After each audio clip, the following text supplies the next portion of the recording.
Hi, welcome to this video. Today we will build a little circuit that will allow us to digitize sound on the Commodore 64. Now, if you think this is some modern invention made recently by some retro enthusiast, no, it's not. It's from 1986. It was described in this October 86 issue of the German 64er magazine, and it was two clever young guys from Germany who invented this. They designed the circuit and they wrote the software that you could type in. And I remember a classmate of mine actually built this back in 1987, and it was quite impressive. The sound quality wasn't the best, but back then you needed tape, you needed an audio cassette to record sound. And with this circuit you could do this only with your C64, so it was actually quite impressive back then. Now, big thanks to Martin, who sent me this PCB which he has designed.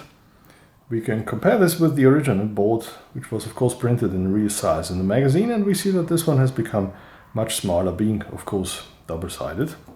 So I think this should be a routine job soldering this. The only part that could maybe be a little tricky will be this joystick port plug, where the digitized sound will come into the C64. And wait a minute, where are the holes for this? Well, the trick is that the PCB goes right in between these pins, and this actually holds it quite firmly. So we will put some solder here and here, and it will go like this into the side of the C64.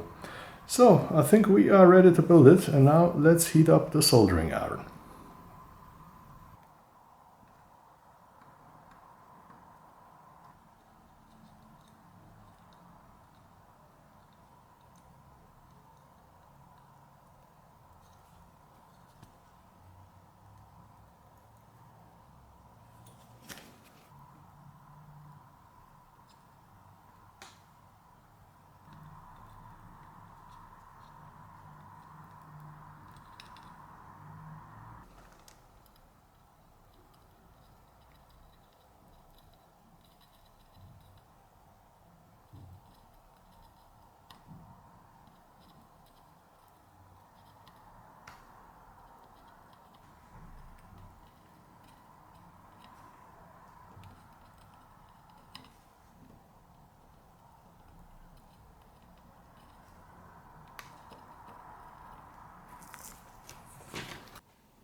So this seems to be complete now. All the parts have been fitted.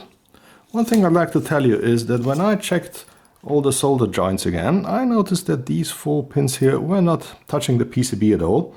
So I had to add some solder here in between, and now these joints seem to be fine.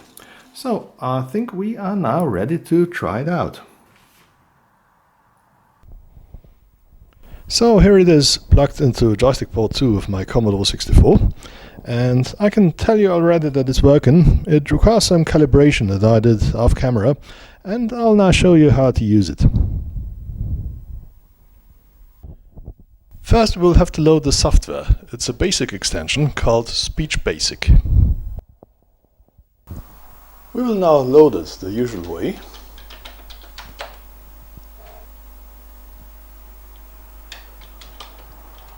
There it is, among other programs on the disk. It's only 17 blocks in size.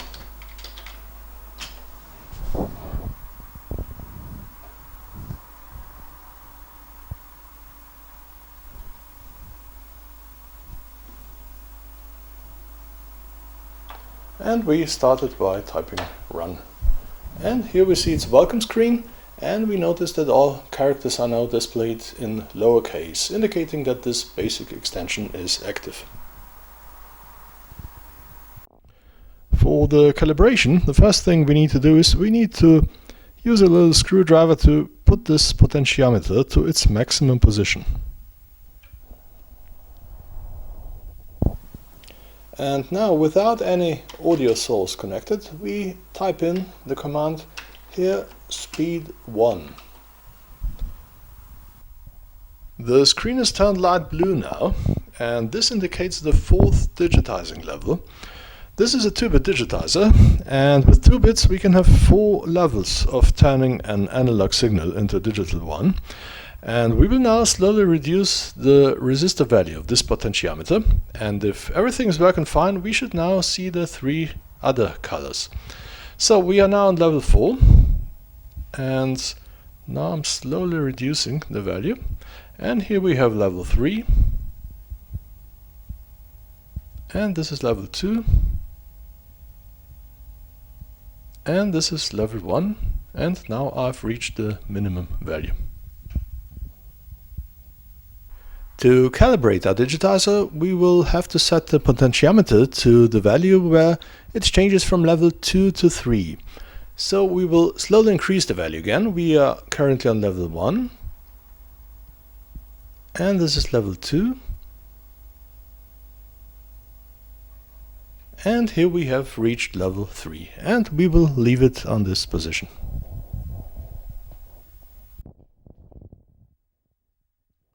So here's my setup for our test. I've connected my notebook computer to the audio input, and it will be playing a YouTube video of the famous "We Choose to Go to the Moon" speech of US President JFK.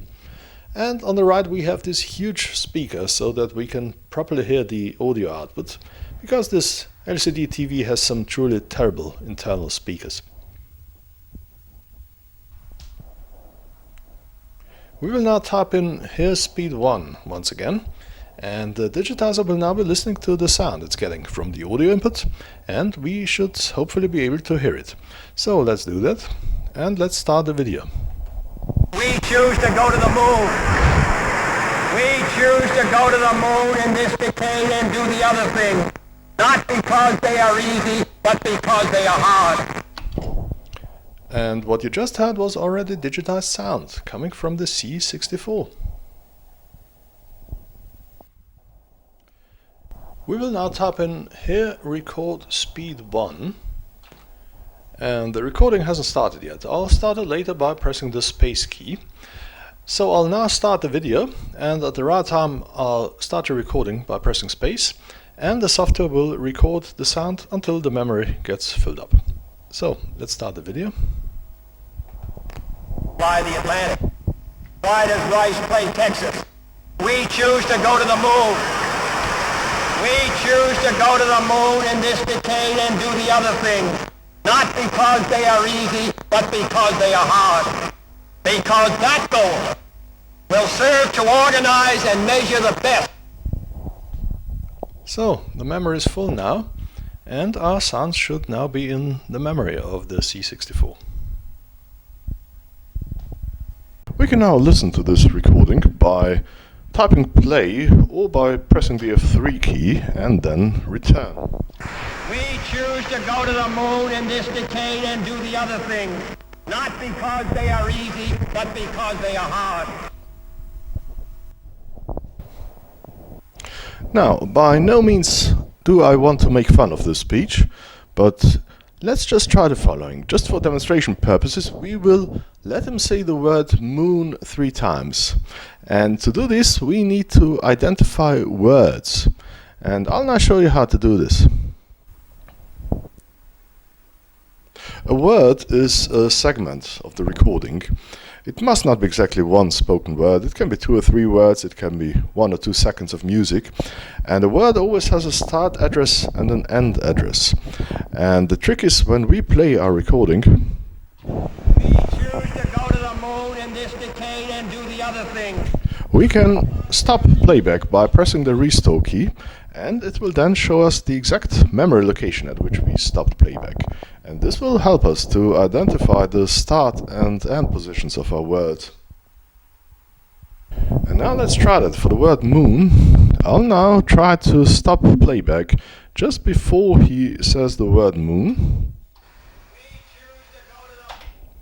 Okay, and the same just for the moment when he has finished saying the word moon.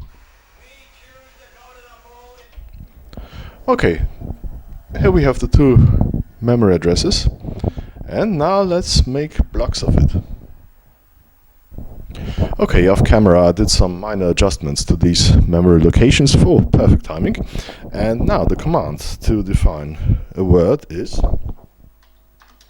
block, then the block number, then from, then the start address, which is 5400, 2, and then the end address, which is 5A30.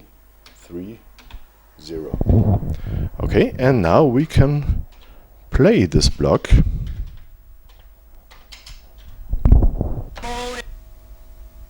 Okay, let's try it again.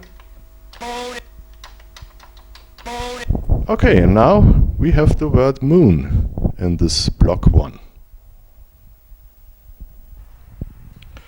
I've now defined the 3 blocks that we need. Block 1 goes from the start to just before the word moon. Block 2 is the word moon itself, and block 3 is the rest of the sentence. And here's a little basic program, and you see that this is pretty much straightforward. First we play block 1, and then there is a for loop in which we play block 2 3 times, and then we play block 3. And now let's listen to that. We choose to go to the moon in this decade and do the other things. Not because they are easy, but because they are hard. Isn't that fascinating? Let's listen to it again. We choose to go to the moon in this decade and do the other things. Not because they are easy, but because they are hard. Okay, and that was it. Thanks for watching. I hope you enjoyed this video. And now at the end, I think it's time to make fun of myself. Let's listen to this. Until next time. Goodbye. Bye.